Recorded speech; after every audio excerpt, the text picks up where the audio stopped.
So as dog trainers, we think a lot about the psychology of the dogs that we're working with and that are right in front of us. But it's just as equally important to focus on the psychology of the humans, the human beings, the people that dog lives with, to be the most effective we possibly can. I'm Brian. Welcome to Kong Classroom.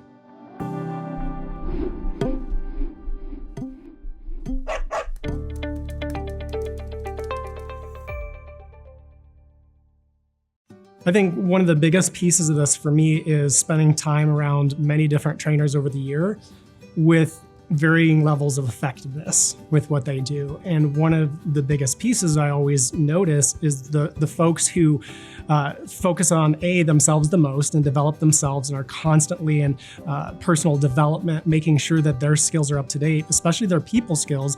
They just get better results for the dogs that they're trying to help. They get better results for their clients. The dog's mind is a system within a larger system. They're in a family, they're in a pack, they're in a unit.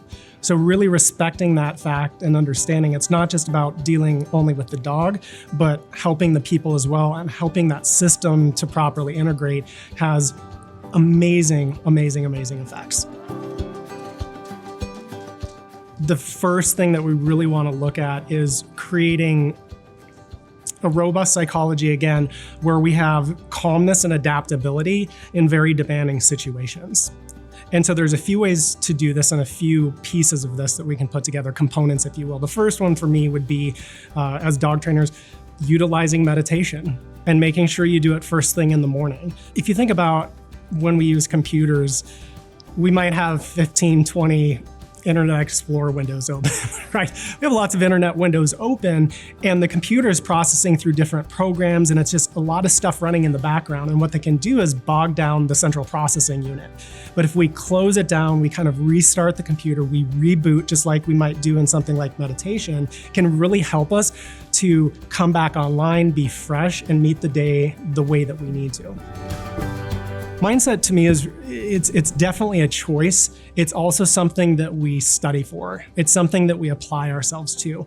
Having the right mindset doesn't happen. For most of us, there's probably human beings in the world that are just happy and they've got a positive attitude all the time. Great, good for them. For the rest of us, we have to cultivate that. We have to work for it. We have to build it. It's a skill. It's that mental muscle. It's just like muscles in our body. And the more that we work it, the more that we develop ourselves, the more that we study, the more that we get around others and hold ourselves accountable to a higher standard.